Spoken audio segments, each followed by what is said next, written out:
Beautiful students, so today's video is going to be very much exciting if you are preparing for both second PU examination and KCET examination. Why? Because I'm going to cover the entire NEM reaction from your syllabus within only 20 minutes.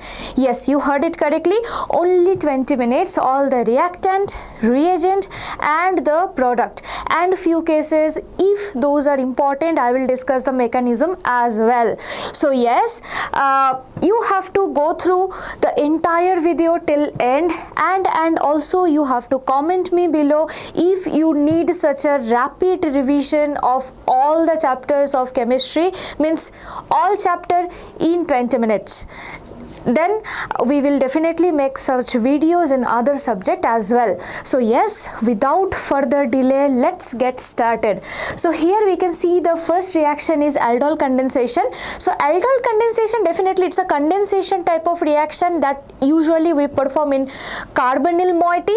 So you can have either aldehyde or you can have ketone, and definitely this particular reaction will give you some beta hydroxy ketone type of unit, and from that you can get alpha beta unsaturated carbonyl. That is the major product that you can get out of aldol condensation reaction, and the reagent of this reaction is dilute NaOH. The aldol reaction can be self aldol and cross aldol as well. Let's proceed. Here you can see the carbylamine reaction. The carbylamine reaction is something, it's performed in primary amine. It's a test that tells us, yes, my particular compound is containing primary amine.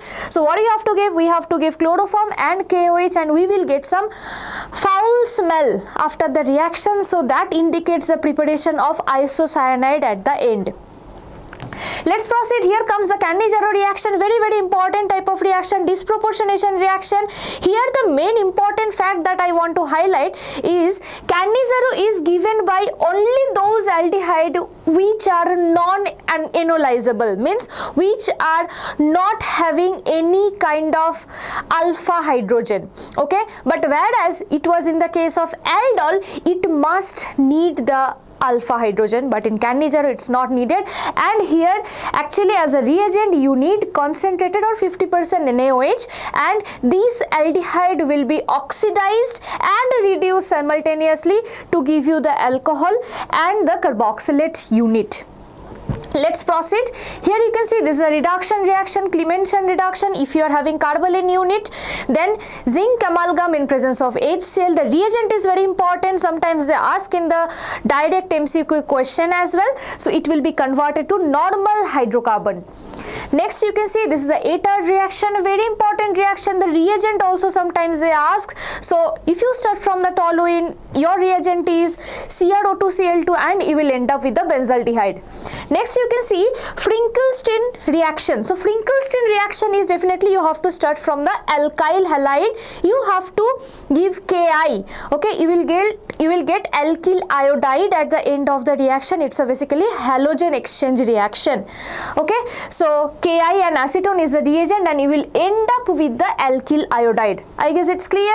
Next we can proceed with the Friedel-Crafts alkylation. So Friedel-Crafts we have two type of reaction. One is acylation and another one is alkylation, and this is an electrophilic substitution. So here basically what happens, in this benzene ring you can add any kind of alkyl halide in the presence of AlCl3 or FeCl3 as a catalyst. Okay, then that alkyl unit as a electrophile will attack on the benzene ring and you will get the substituted benzene. I guess it's clear. Let's proceed further. This is Gabriel phthalimide reaction, super duper important, and this Gabriel phthalimide reaction will give you the primary amine, and only primary amine you can get out of this reaction. Okay, so here you can see you have to start with the phthalimide, then you have to proceed with KOH, then further once the salt is made you have to give some alkyl halide. So now you will get N-alkyl phthalimide. After that From here, if you just give a little bit acid or base, you will end up with the primary amines. I guess it's clear. Let's proceed. Here you can see Gattermann reaction. Gattermann reaction is nothing but you are having the benzene diazonium chloride. From there you can just substitute it with the Cl. Okay, so what you have to give? Cu plus in presence of HCl. Okay, let's proceed. This is the Gattermann-Koch reaction. Okay, so here what you have to give? You have to give simple benzene and CO, carbon monoxide and in presence of HCl, and you need some LCl3 and CuCl as a catalyst. You will end up with the benzaldehyde. Next you can see we are proceeding with the Reimer-Tiemann reaction. So Reimer-Tiemann reaction, you definitely have to start with the phenol, and in phenol you have to give chloroform and NaOH, right? And as a result of this, the most important thing that benzaldehyde, orthohydroxybenzaldehyde is one of the major product that you will get out of Reimer-Tiemann. Definitely para substituent also you will get. Okay, let's proceed. This is Rosenman reaction, one type of reduction reaction. So basically we are giving hydrogen in presence of palladized BaSO4, that is the reagent of it, and here what is happening, acyl chloride means COCl is getting converted to aldehyde, RCHO. Okay, let's proceed. Here you can see this is a Sandmeyer's reaction, very famous reaction. Copper must be in +1 oxidation state, so sometimes we may use Cu2Cl2, that is also copper in +1 oxidation state. Okay, so copper salt you need as a catalyst. So as a result of this, what will happen? Entire N2Cl of the benzene diazonium chloride will go and one halogen unit will come out there. Okay, let's proceed. Here you can see Stephen's reaction. So Stephen's reaction is another important, where nitrile gets converted to aldehyde. So what's your reagent? Your reagent is SnCl2 and HCl in presence of water. Okay, so your benzonitrile will be converted to benzaldehyde. Okay, let's proceed. Here is Swarts reaction. So Swarts reaction, it is also a halogen exchange type of reaction. You can use like any kind of catalyst, like you can use a AGF, HGF, this type of thing, and it will give you some alkyl fluoride at the end. Okay, let's say here one example, methyl bromide you started, AGF you gave, and you are ending up with CH3F. I guess it's clear. Let's proceed. This is Williamson ether synthesis. It is an SN2 type of reaction that can form both symmetrical and asymmetrical type of ethers. So what is basically going to happen? This is going to be performed as a nucleophile. This O- will attack on this R and this X will be left, right, as a living group. So you will get ROR, means one ether type of unit. I guess it's clear. Let's proceed. Here you can see Wolff-Kishner reaction. So whenever it comes to Wolff-Kishner reaction, the reagent is very much important. Sometimes they ask in the question directly that any kind of ketone if you are having, then if you have to use you have to use hydrazine as a reagent in presence of any strong base like KOH. Okay, and you can use very high boiling protic solvent you can use, that will give some benefits to the reaction, and you will end up with the hydrocarbon, means that double bond O will be reduced completely with hydrogen. Next, Wurtz reaction. Wurtz reaction is one of the most famous reaction for the board examination. So it's basically a coupling type of reaction. So alkyl halide in presence of sodium, it forms alkene. Two alkyl unit gets attached, gets coupled up, right? Next, Wurtz-Fittig reaction. So Wurtz-Fittig reaction, you are having one alkyl halide, another aryl halide. So the reaction between alkyl halide and aryl halide in presence of sodium metal, okay, will give you R substituted benzene. Okay, that is Wurtz-Fittig reaction. Now here you can see that is a HBZ reaction, Hell-Volhard-Zelinsky. That is a kind of halogenation reaction, okay, where the halogenation will take place at the alpha position of the carbonyl of carboxylic acid unit. Okay, alpha position of the carbonyl of the carboxylic unit. Okay, so reagent you can give Br2 PbR3 heat and like H2O you can give, and you will get the alpha halo substituted carboxylic unit. Okay, so this is your HVZ reaction. Sometimes in the board also they ask this question, and the reagent also is very important. Next you can see Hofmann bromamide reaction, very important reaction for the board as well. So here what happens, you are having one amide unit. Okay, it reacts with bromine in aqueous solution of sodium hydroxide. Okay, and it produced primary amine. Okay, so this is a degradation type of reaction, and you can expect the product with one carbon less, because you can see this C double bond O, this particular carbon is not reflected in the product. So the product that you will get after the degradation type of reaction, that will be of one carbon less, step down process. Okay, I guess it's clear. Let's proceed. Please focus whenever I am telling what is the starting material, what is the reagent, and what is the product. That's it. Next, here you can see it's Kolbe's reaction. So Kolbe's reaction is something you have to start from the phenol. You have to treat it with NaOH and CO2, and then you will end up with salicylic acid, that is orthohydroxybenzoic acid. Okay, very famous reaction, and it comes in the examination as well. Okay, so all the name reactions are covered, super duper important name reaction for both second PUC and your KCET examination. Now we will proceed a little bit towards the important mechanism that you must know for your the board examination and for your KCET as well. So let's proceed with the first one, that is the SN1 mechanism. So SN1 mechanism we are trying to do in tertiary butyl bromide. Okay, so in tertiary butyl bromide, what happens at first, like SN1 reaction, it happens in two steps. Okay, in the first steps, the leaving group leaves the system and it gives you the carbocation, and in the second step, that carbocation is getting attacked by the nucleophile. Okay, so in the first step, what is happening, Br leaves, and it is a stable system. From a stable system, it is making an unstable intermediate, that is a carbocation. That's why the first step is really slow, and it is the rate determining step. Okay, so this is the rate determining step, and it's the slowest step where the carbocation is generated. Okay, so stability of the carbocation is one of the major fact to make the reaction faster. So here comes the role of the solvent as well. So if you use a polar solvent like water, then it can make the carbocation very much stable. Okay, now in the second step, what happens, basically the nucleophile attacks on this carbocation and you will get your tertiary butyl alcohol. So one more thing that I wanted to tell, that carbocation gets stability in case of 3 degree maximum, then 2 degree, then 1 degree. So if you take one tertiary butyl unit, then your chances of SN1 reaction to be faster.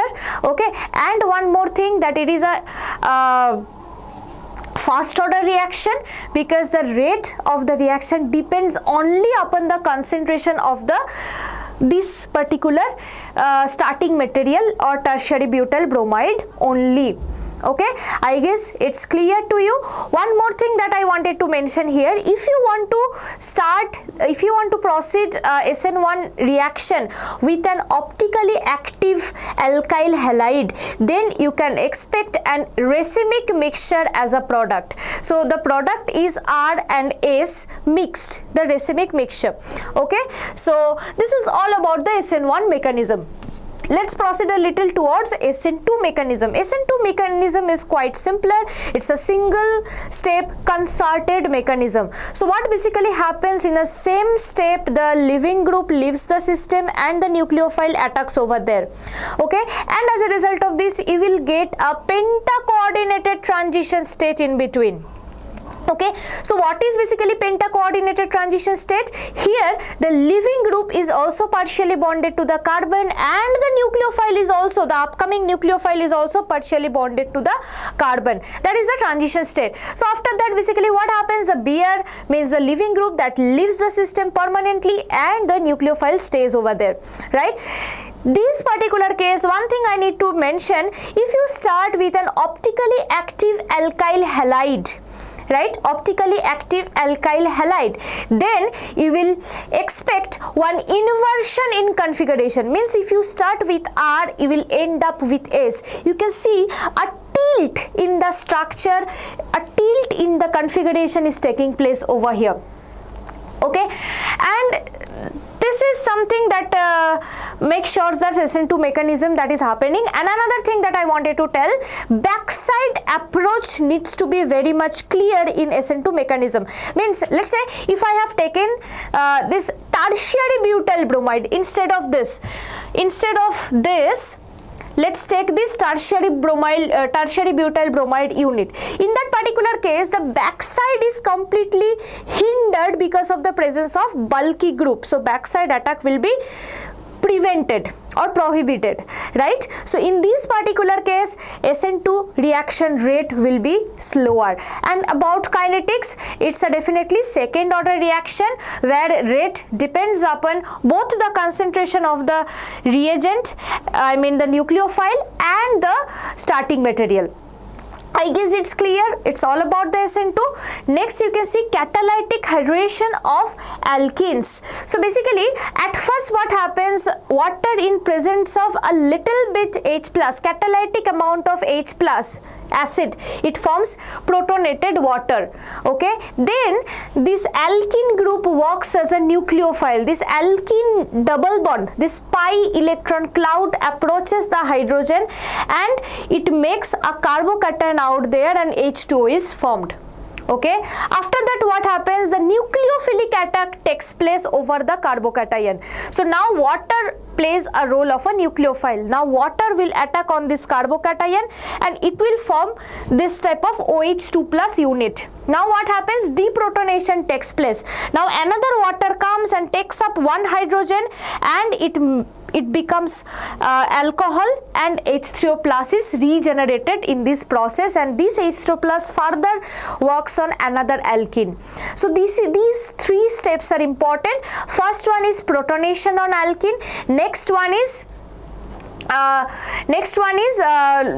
it's a nucleophilic attack, and the third one is the deprotonation of the alcohol. So these three steps are mandatory. Let's proceed further. Here you can see dehydration of alcohol is also very much important. So definitely hydration will give you one OH unit, dehydration will give you back the double bond. So this OH will first get protonated and the first step is very much fast. Okay, so it will form OH2 plus protonated alcohol. After that what happens, basically this OH2 plus being a very good living group, it will leave the system and it will generate a carbocation, right? Then what happens, this particular carbocation gets stabilized by forming a double bond and the elimination of one proton takes place. Here you can see one carbon hydrogen bond breaks and jumps here and one hydrogen leaves the system. So first step is protonation, next step is formation of the carbocation, and the third step is the elimination of a proton to give the system some stability. I guess you understood. Let's proceed further. Here we will proceed with the formation of ether. So first step is quite similar. The alcohol gets protonated. Here you can see OH group is here and H plus, it takes up the H plus and it gets protonated. Next step, what basically happens, one SN2 type of reaction. Another alcohol unit, the oxygen lone pair attacks over here, and OH2 plus being a very good living group, it leaves the system and you will end up with this type of system. Right, now what happens, now it's a release of a proton. So from here this oxygen hydrogen bond breaks, it gives the electron to the oxygen and the hydrogen is released and you will end up with some ether. I guess it's clear to you. Let's proceed further. One of the most important thing, that is a nucleophilic addition reaction on carbonyl. So if you are having this type of unit, it can be aldehyde, it can be ketone. So just remember that. So this is basically a planar. The carbon is planar. Carbon and oxygen bond is planar. And let's say here you are having one A, like any bond A, and here another bond, that is B. Okay. So basically what happens, planar structure is quite stable. Right, planar structure is quite stable. Now nucleophile approaches from the top or or from the bottom. So let's take nucleophile is approaching to the carbon center from the top, right, and the oxygen bond is carbon oxygen, one bond gets opened up. Okay, so from the planar structure it becomes non-planar, rather tetrahedral. Okay, so nucleophile is approaching from the top, right, so it makes the structure tetrahedral. Okay, so definitely it proceeds through a tetrahedral intermediate. Okay, so definitely from the planar it is proceeding towards a comparatively unstable tetrahedral intermediate. So first step is the slow and the rate determining step as well. Second step, what happens? Second step, it takes up one H plus and it becomes OH, that is the addition product. Okay, I guess it's clear to you. This is the nucleophilic addition reaction on carbonyl. So now here you can see one of the most important nucleophilic addition only, that is the HCN addition or CN minus addition. So HCN in presence of OH minus, it forms CN, cyanide ion. So that basically again the same thing, just imagine here on the same plane, carbonyl, carbon and oxygen, from the above side, from the top the cyanide attacks on the carbon, from the below one carbon oxygen bond opens up and it forms a tetrahedral intermediate with the CN. Okay, now that tetrahedral intermediate with CN and another O minus, it takes up one H plus. So first step is definitely the slow one, because from the planar it is getting converted to a tetrahedral intermediate. Now this tetrahedral intermediate will takes up one H plus and it will form a very important compound, that is a cyanohydrin. Okay, that particular moiety is called cyanohydrin, where one single carbon is attached with one CN and OH, same carbon with CN and OH. This is called cyanohydrin. I guess it's clear. Let's proceed. Here comes another thing, Gabriel phthalimide. I already explained it is a name reaction, and the mechanism for this thing is very important for your board exam, for your KCET exam, both the cases. So what will happen first? Here you can see NH, this particular hydrogen is basically very much acidic, and this is you are giving some base. So acid base reaction, you will end up with some salt, right? Now this negative unit, this N minus will attack here, this will open up, right? As a result of this, NR bond will be created. Furthermore, what happens if you give some aqueous NaOH, then this bond will open up and you will get primary amine. So this is all about Gabriel phthalimide reaction. So here comes whatever we discussed, the entire reaction along with the reactants, reagent and product. Okay, so this is all that we covered, that is full there in your syllabus. So make sure you are noting them down and you are memorizing it. Better if you make a chart and you just paste it on your wall. Okay, so that's all, my dear. Please don't forget to comment below if you need such a rapid revision of the individual chapter of chemistry as well as from the other chapters as well. And yes, definitely subscribe our channel and don't forget to share with your friends. Thank you so much.